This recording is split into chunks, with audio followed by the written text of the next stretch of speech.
Alright, let's just get into this one. All the Boys Love Mandy Lane. The storyline's pretty basic. Mandy Lane, the main character, used to be fugly, apparently. But then she got pretty, so now all the boys at her high school want to bang her. She's got a best friend named Emmett. He's a weird kid. Everybody else in the movie besides Mandy and Emmett are the typical machete fodder meatheads that have been popping up in horror movies since the original Texas Chainsaw Massacre.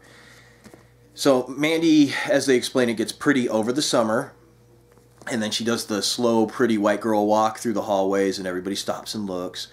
And it's kind of nauseating, actually. She's not that hot. I mean, she's CW hot, but she's not like hot, you know? Amber Heard, by the way. Mandy Lane. Ugh. White girls. Anyway, so Mandy Lane is now becoming popular because all the dudes want to fucking bang her. There's nothing else to really say about that. But there's an obstacle. See, Mandy Lane is followed around by a psychopath who kills off all the popular kids.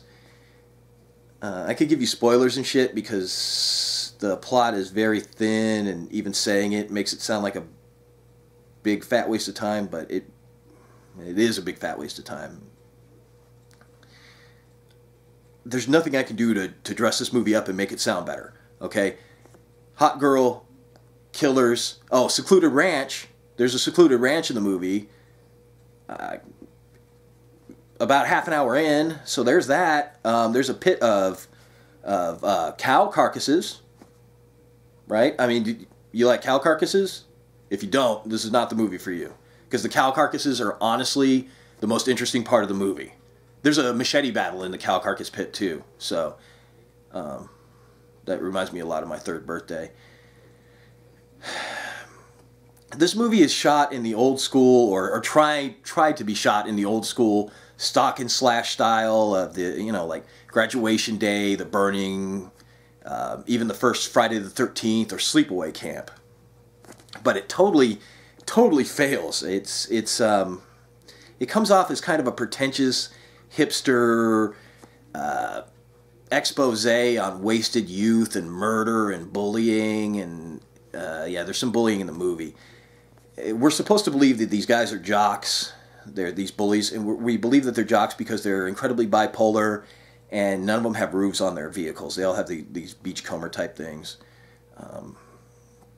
There's like nothing I can do to dress this movie up. I'm really trying. It's awful on so many levels. It's awful on the storyline. The storyline would be great for any normal slasher, but this whistling moose fart is just a failure.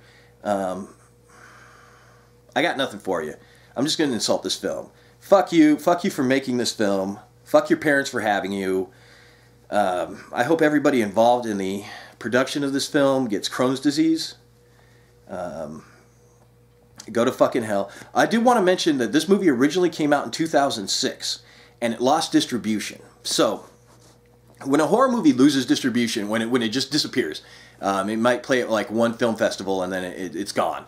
It gains kind of a cult status, and that's why I went and watched this movie. If I had known what kind of bullshit I was going to put myself through, I would have stopped. I would have gone and watched Killer Clowns from Outer Space like I always do before I go to bed, because it makes me happy and cheery.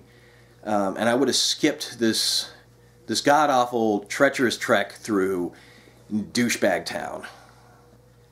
So I'm glad that I could watch it, so that you can now skip this god-awful, treacherous trek through douchebag town.